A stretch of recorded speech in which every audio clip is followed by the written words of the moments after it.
You speak Vietnamese now? I speak Vietnamese very well. I don't want to say very well. I speak Vietnamese well in any sort of food situation, any sort of restaurant situation, culinary environments. If you saw me in that moment, you would think I'm fluent. I'm not fluent outside of that situation. I think, yeah, at this point, Okay. I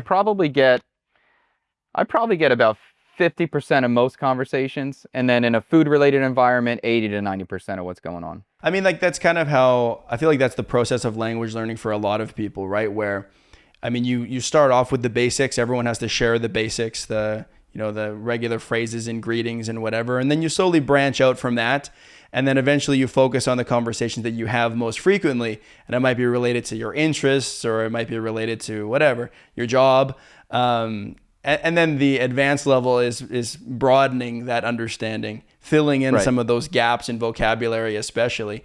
And so when you get to the point where you have like a topic that you can discuss very well, I mean, at that point you've got to be, pretty advanced, I think. I mean, people always say, well, you speak so well, but you put me in the wrong situation. I barely understand what's going on. So I'm reluctant to say I speak well. How did you go about learning Vietnamese to start with? When I first got here, especially when I was working in the kitchen, I would just sit at the meetings. They would have meetings, and I would just sit there and listen. And it was all in Viet. And then eventually, when you just sit and listen and you don't understand anything, after 40 minutes, your brain just shuts off. Like literally, you're just gone. And so my first 6 years, honestly, I didn't do well. I thought I was okay in a restaurant environment. I thought I was okay in a market. I could survive. I couldn't communicate. I could survive. But when we were in America and I knew I wanted to come back to Vietnam, before my wife was the one who would kind of be my translator and help me out when I needed things. And I knew with the kids, now we had 3 kids, I knew I couldn't rely on her. It's not fair. We got kids she got to watch sometimes too. So I was like, all right, if we want to go back, I have to learn. So I started just doing YouTube stuff when I was in America. I was watching a lot of different content on YouTube, trying to learn what I could, focusing on the alphabet. And that was kind of it for a while. I listened to a lot of music. I tried to learn the alphabet, and that definitely helped with pronunciation. And last year, I did like a little collaboration with a company called Tinh Viet Oi, and I had private lessons with them for a year solid. And that was quite helpful as well. So now when you say learning the alphabet, you mean like all of the tonal marks, is that right? I don't even mean about the tones with the alphabet. First, it was like one thing was just learning the alphabet and the sounds as they are without any tone. And then a whole nother practice regime that I was just practice tones. So I would be in my shower, and I would just work on one word, and I would just run through every tone with that one word, and I had like a little pattern that I kept repeating it over and over again to try to get some like control of my tongue and how it worked in my mouth to get tones correct. Was that the first foreign language that you had learned? Yeah. I mean, I learned French in junior high school, but just nothing. Yeah, this was really the big step. And that is a big step because, like you said, I mean, Vietnamese seems like a very difficult language to learn. What would you say the hardest aspect of it was? Tones. If you can't, I guess the hardest part first is hearing it, being able to hear and distinguish a tone. Because if you can't hear it, you can't reproduce it, you can't say it. So your ears have to practice hearing the tone. And once you're able to hear it, then you have to practice your own tongue structure to produce that tone and get control over it and how you do it. Interesting. Yeah, tonal languages are such a stretch, I think, for us English speakers because they're radically different than the language that we speak, right? Yeah. I have a lot of friends that speak Mandarin and Cantonese, also tonal languages. And in isolation, when you hear these tones, I mean, Mandarin has 4 tones, I think, 5 with the flat tone. Yeah. When you hear them in isolation, it sounds like you would be able to pick them out. Falling, rising, ma. Okay, the dropping one, ma. And you go, okay, I got that. I could probably figure that out. And then in a full sentence, it doesn't even sound like the same tone to me anymore. Like all together with a bunch of different words and combining tones together, suddenly I just have like no reference anymore. And I go, I don't know, what tone was that? Who knows? Like, how long does it take to be able to hear those and separate them? A long time. Years. Yeah, a long time. And at this point now it's like obvious. Of course I can hear falling or I can hear broken. I mean, yeah. But before I literally couldn't hear the difference. They would say two things. I'm like, that's the same. You just said the same word. And they're like, no, we didn't. And I'm like, yeah, you did. And Right. so yeah, it's super. But now it's like, I think you definitely improve your hearing when you learn a tonal language. And it's fun. I find it super interesting. I think it's super cool. Like, it just becomes part of the listening comprehension. Because Yeah. like in languages that don't have tones, it still sounds like nonsense to us at the beginning, right?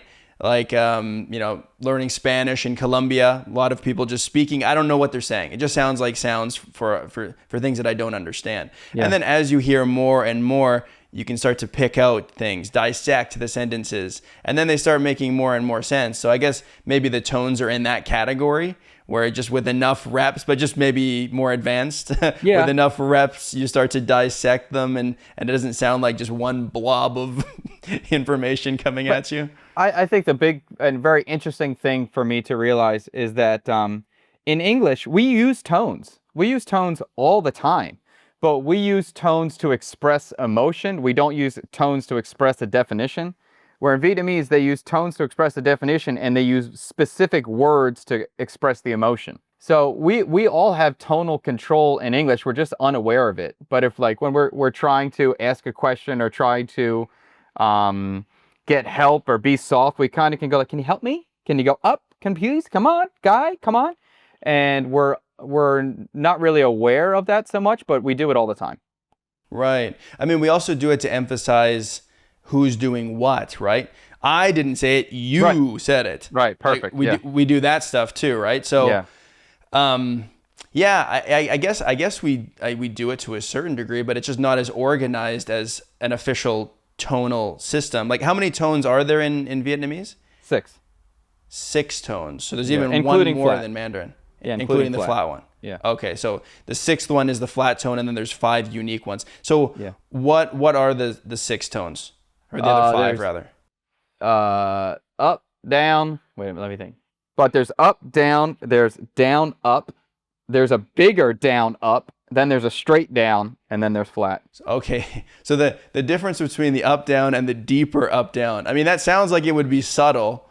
Is it? Is it subtle? In Southern dialect, it's very, very subtle, and some will pronounce it exactly the same. In Northern dialect, the one that's slightly up and down, it's called actually ngã. It's called a broken tone, and it goes ngã. It has like a little break in between of it. I really like that pronunciation. I like the Northern tone better for that. But in Southern tone, it's nearly identical to the other up down. That almost sounds like a glottal stop. Is that what it is? I think like yes. I've heard that term before. Yeah. Yes, I think that's what it is. Yeah, it means that like you're cutting off the air basically at the back of your throat in a sound so that the air stops coming out. In Filipino, they have it with some words like there'll be 2 G's that come together, like saranggola. So the in between the ng and the g would be I think a glottal stop, if I'm not mistaken. I've heard that term. I'm sure that's what it is. I'm not a linguist, but I think it's something like that. Yeah. So like, what's your day-to-day life like now in Vietnam? Like, do you speak more English or do you speak more Vietnamese? I definitely speak more English, definitely. But like when I'm on the street, I speak more Vietnamese, and I film content. So like I'm on the street a lot, and I'm speaking Viet on the street. I'm speaking Viet at all the restaurants. But in my home, I speak English. With other content creators or with friends around the city, my English is dramatically better than my Vietnamese. So I definitely lean That's towards fair. that. Yeah.